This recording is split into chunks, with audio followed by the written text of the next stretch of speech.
Welcome to our channel. Today we how to start a writing career with Grammarly detailed guide step by step clearly.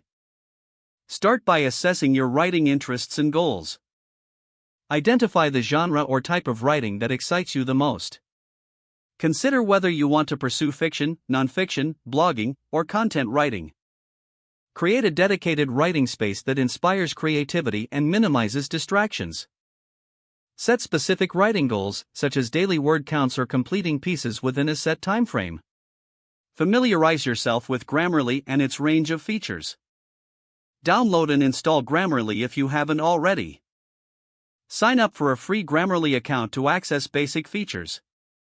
Explore the premium options if you're looking for advanced writing suggestions. Use Grammarly's browser extension to check your writing in real time while composing. Begin by writing short pieces to practice your skills and build confidence. Utilize Grammarly's feedback to improve clarity, grammar, and style in your writing. Read regularly to enhance your vocabulary and understand different writing styles. Join writing communities, both online and offline, to connect with other writers. Seek constructive criticism on your work to identify areas for improvement. Create a writing portfolio that showcases your best pieces. Consider starting a blog or contributing to online platforms to gain exposure. Network with other writers and professionals to open doors for opportunities. Submit your work to publications, websites, or contests to gain more experience. Stay committed to your writing journey, continuing to learn and evolve. Regularly revisit and refine your goals as you progress in your writing career.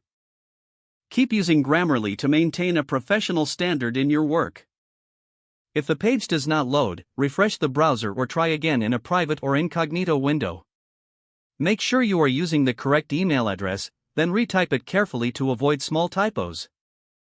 If your password is not accepted, use the reset option and create a new strong password you can remember.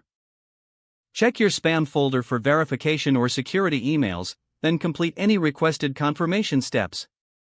Enable two-factor authentication if available to improve account security and reduce unauthorized access risk. After signing in, review your profile details so your contact information and settings are accurate and current. Don't forget to like this video and subscribe to our channel for more step-by-step tech guides.